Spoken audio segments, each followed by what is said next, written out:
ने आखिरी सीन क्योंकि किसी भी काम के ਜਿਹੜੇ आखिरी बोल ਹੁੰਦੇ ਆ ਉਹਨਾਂ ਦੀ ਬੜੀ ਤਕਲੀਫ ਹੁੰਦੀ ਆ ਖਲਾਸਾ ਹੁੰਦਾ ਹੈ ਖਲਾਸਾ ਹੁੰਦਾ ਪੂਰੇ ਟੂਰਨਾਮੈਂਟ ਦਾ ਅੱਜ ਤੇ ਇਹ ਪੂਰੇ ਟੂਰਨਾਮੈਂਟ ਦਾ ਖਲਾਸਾ ਇਹ ਆ ਜਨਾਬ ਕੋੜੀ ਨੂਰਾਲਾਈ ਸੈਕਟਰੀ ਬਾਉ ਜਾਵੇਦ मंसूर आशिया और जावेद चौहान और खास तौर से रियाज चौहान खास तौर से सूबेदार फजल हनाई रिटायर्ड फौजी उन्होंने मैं तय दिल नाल मुबारकबाद पेश करता हाँ और यकीन करो 2 साल पहले कबड्डी का मैच नहीं खिलाड़ी है लेकिन सूबेदार साहब की मेहनत आ इन्होंने मैं एप्रीशिएट करता हाँ आखिर में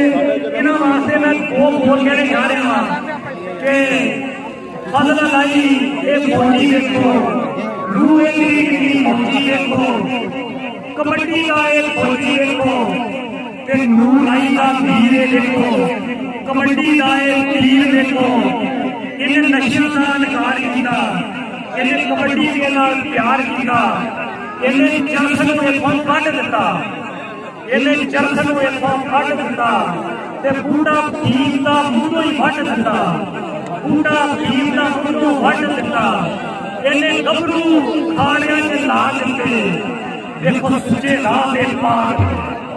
वक्त जनाब मैं एक बार फिर मुबारकबाद पेश करना इन्होंने जहाज मुबारकबाद पेश करना इन्होंने इस जग के गभरू की बेरा रवि का चारों पैसे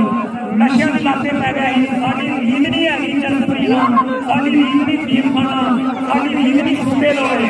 साड़ी नींद का देसी घ्यो खाना मक्खन खाना मलाई खाने तरीके और तेल लगाना मोटे कमाए साड़ी नींद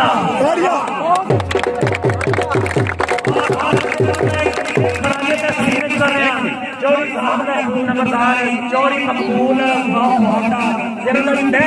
पूरा अज टाइम दिता सारे वास्ते आखिरी शेर मेले 4 दिनों के कोई उस दिन ईद मुबारक होगी जिस दिन फिर मिलांगे बड़ी मेहरबानी अस्सलाम वालेकुम अल्लाह